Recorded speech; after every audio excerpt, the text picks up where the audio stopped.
বদনপুর বনে একটি ছোট্ট কুঠিরে টুনি এবং কালু কাক বসবাস করত। ও সেই বনে আরেকটি কুঠিরে টুনির বোন মুনি এবং মুনা বসবাস করত।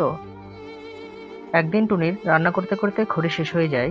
তরকারি তো রান্না হয়ে আসলো, আর খড়িও তো শেষ হয়ে গেল। ভাত কিভাবে রান্না করবো? যাও কালু বন্ধু, কি খড়ি নিয়ে আনো। হ্যাঁ তুমি ঠিকই বলেছো, বনে গিয়ে আমাকে খড়ি আনতে হবে। আমরা তো গরিব, তাই গ্যাসও তো কিনতে পারছি না। ঠিক আছে, আমি গিয়ে খড়ি নিয়ে আনছি। হ্যাঁ। এই বলে কালু বনে চলে যায় খড়ি আনার জন্য।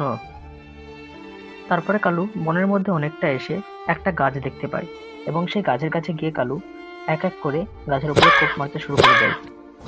গাছের উপর কয়েকবার কোপ মারার পর কালু একটা চিৎকারের আওয়াজ শুনতে পায় আর দেখে যে গাছ চিৎকার করছে। আমার লাগছে, আমাকে কেটো না কাক, আমাকে বাঁচতে দাও, আমাকে কেটো না।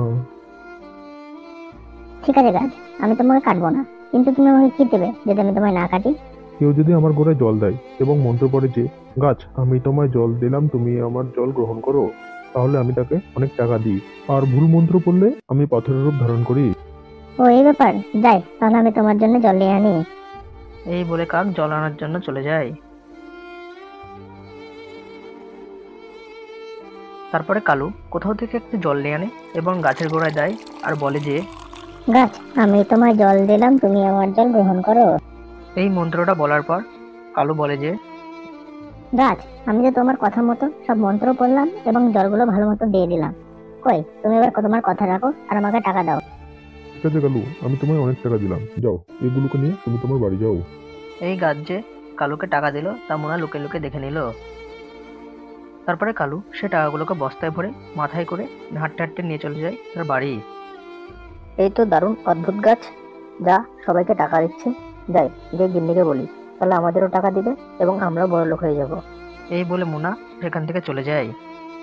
তারপরে মুনা বাড়ি চলে যায় এবং গিয়ে তার স্ত্রী মুনিকে বলে যে জানো মুনি, তোমার বোন টুনির বর কালু কাক ওই গভীর জঙ্গলে গিয়ে একটি গাছে জল দিয়েছিল এবং গাছটি তাকে অনেক টাকা দিল।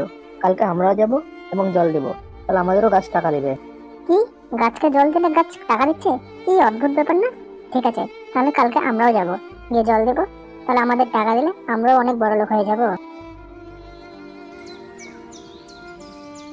তারপরে মুনি ও মুনা সেই গাছের কাছে গিয়ে জল ঢালে, কিন্তু কোনো মন্ত্র বলে না, তাই সেই গাছটি পাথরে পরিণত হয়। তখন মুনা বলে, কি হলো মুনি, এই গাছ তো পাথরে পরিণত হলো, আমরা মনে হয় আর টাকা পাবো না, আমরা আর বড়লোক হতে পারবো না।